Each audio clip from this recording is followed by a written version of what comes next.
the song Hearse, the new single from Dead Animal Assembly Plant that you were a huge part of. It's sick. Thank you actually for having me on the song, by the way. We can hit that right now. It was really, really fun. I really enjoyed recording it. That was cool that you were able to come up all the way to Canada to record that. It was very, very so comfy for me. And thank you for making the drive. But it's cool getting us Pacific Northwest boys together in the same room. We love to see it happen. Oh, that was super fun. I'm glad that, it actually works out pretty well that we're on the same coast. So it's really not that bad of a drive. So with Hearse, the song itself, like the idea, of course, I got it initially from these books that I had when I was a kid, Scary Stories That Tell in the Dark. There was the poem, Don't Ever Laugh as the Hearse Goes By. And obviously, I love those books. I love the artwork. They were such a huge part of growing up. So the Hearse song in general, there's no one really knows the origins of the song. It's an old folklore song, like poem. Okay. Oh, the poem. I got you. Okay. Yeah. So it there's a lot of different versions of it. Other bands have done their own versions of it. So that's the titular line of, don't you ever laugh as the hearse goes by, for you may be the next to die. So the lyrics, it's about, I'll say it's about, as far as verses go, because the chorus I completely wrote. The verses are about half of like the old school poem idea, and then additional lyrics that I wrote to make it more like song structure lyrical kind of thing. So it's like a hodgepodge, because because like in the song where it talks about the worms playing blackjack in your mouth, the original is not blackjack, it's pinochle. It's what? The worms play pinochle in your snout. Oh, okay. Actually, that's familiar now that you say it like so that. They're playing card games in your. It's like an old person card game. An old person. Do you know how? Like, what is it? Like, it's just cards? Like some card game or like? Yeah, I think is it like gin rummy? I don't know. I've never played pinochle. Okay, so we got a little bit of a culture update there. I like that. So like it's like tweaking some of the lines. And in the Scary Stories poem, they rhyme eyes with eyes, which makes it always bothered me. They're like, that's upsetting in a song. A worm with rolling eyes crawls in your stomach and out your eyes. I hate that so much. Yeah, like we can do better. Yeah, so that's why I changed it to running down your thighs. Because that line. That sticks in my head. I think for the first time that you showed me this song, I that was just the visual. Was like, oh my goodness, like that is some good stuff. And it brings me back to my deep rooted Cannibal Corpse fandom. In a way, I'm like, oh man, that's some good stuff. I will say one thing that's in the poem that is not in the song that talk about like a gnarly line is they talk about how. How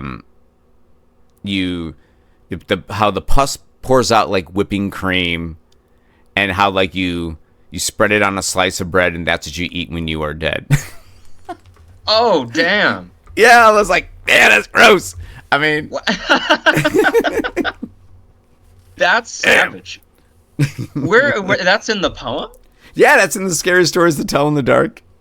I thought I had read this recently, but clearly I haven't. I need to check it out though. That's crazy.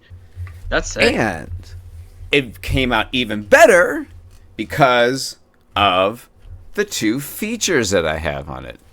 When we went on tour with Combi Christ and we played Chicago, we went to the Post-Punk Industrial Museum, which is curated by Martin Atkins.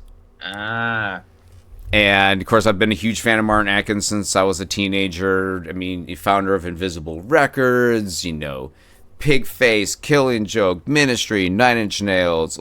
So when I had the opportunity to meet him, it was just, such a magical moment. And in the future, what he ended up recording the drums on for Hearse was the same drum kit.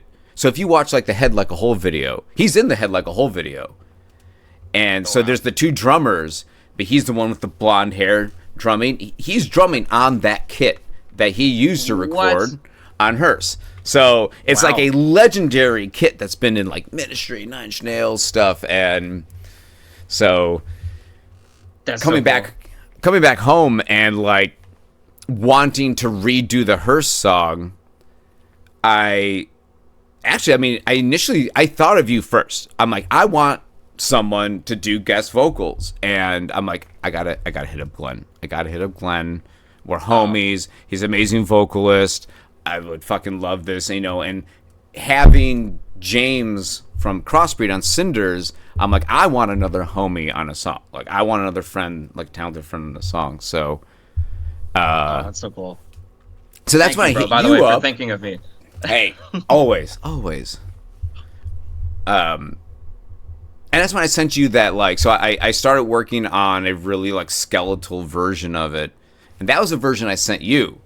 So you recorded your vocals to an entirely different version of it.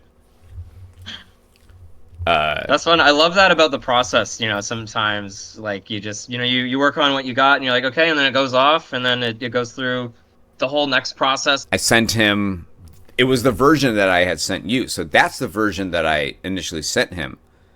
And I was just like, I was like, here you go. I sent him like, it was like scratch vocals, scratch tracks. It didn't have like any guitars or any bass in it. It was super rudimentary. And then he sent back his drum parts. And it completely changed the vibe of the song. It was not at all what I was expecting back. But cool. Yeah, so when I got it back, I'm like, oh, this is like a different song entirely. Which is kind of the goal you were saying. It's fun because like you have to like pivot.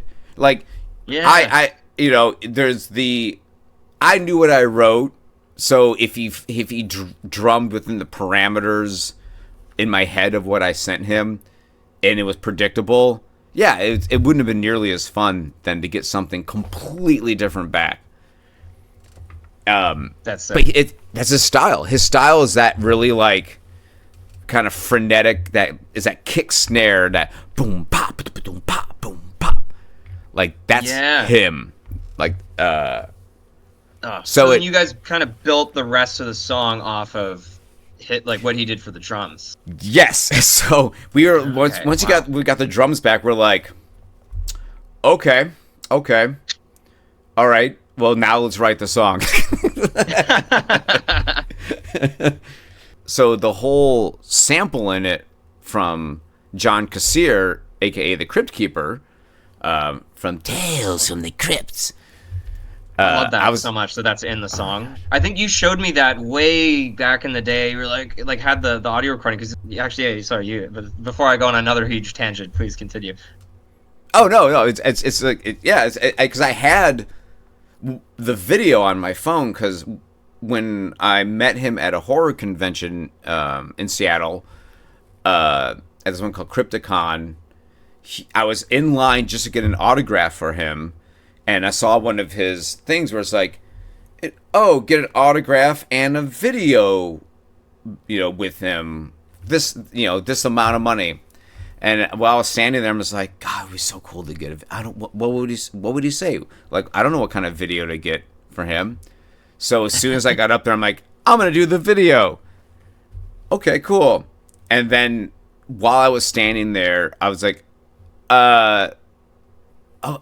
I'll just have him sing the Hearse song, like the Hearse line with me.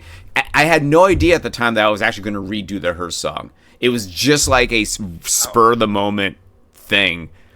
He's like, oh, so what do you like? What video do you want? I'm like, the Hearse song? He's just like, oh yeah. I'm like, oh, let's do like the first line of that. And so I have the video of us who don't ever laugh as the hearse goes by. And then he immediately cuts into his Crypt Keeper. Hello, kitties. This is your Crypt Keeper. It's like, Oh my god, that's so cool. Was the in the song there's a laugh? Did that happen in the video, or did you sample that out from the show? That was from the video because he's script keeper, so he just did that. Don't ever laugh when the hearse goes by, for you may be the next to die. Hello, kiddies. He still got it. Oh my god, he was so nice. He was really sweet. He took a lot of time to, like, we just stood there for a few minutes and talked, and he was a really nice guy, and it was like during the pandemic times. So, the fact that he actually took the time he was wearing a mask, and the fact that he took the time to be close and, have a conversation was really cool. And I, again, at the time, I had no idea that years later, when I was like, I'm going to redo the Hearse song, I'm like, I have that video. What if I rip the audio from it and I use it in the song? So the idea behind the artwork, so there's these things called écrachés, and écrachés are they're like old anatomical drawings. There's anatomical specimens. Well, a lot of times they would do. There's like the early days of modern medicine, where they would do like the heads where like half the head still had the flesh intact, and the other half was like the skull with like maybe the musculature or the veins, so they could have an understanding. I've seen some of these. Yeah. Sorry, go on. I'm recognizing it now that you describe it. I'm like, oh, okay. I know what you're talking. And so they're called écrachés, and I saw the idea because kind of a side quest. This event that I DJ at Oddities Flea Market. One of the years that I was there, one of the curators, this guy Ryan Cohen, had a collaboration with Danny Elfman, and everyone knows who Danny Elfman is. Yes. And so they did an écrachet of Danny Elfman's face. And when I saw that, I'm like, oh, that's really clever. What a good idea. I'm like, oh, maybe we should do like écrachet versions of us. And so that's kind of like broke the mental block of we wanted something like anatomical, something funeral related, but we couldn't quite nail it down. And then like, oh, the écrachet. Oh, that's really cool because it's really iconic. And so then Kendra did it in such an amazing way. And then when she had completed the four of us, I'm just like, we need to have écrachets of Martin and you. Dude, that was like, so cool. When I saw that, I was like, no way, dude. Like, especially when it's like my face.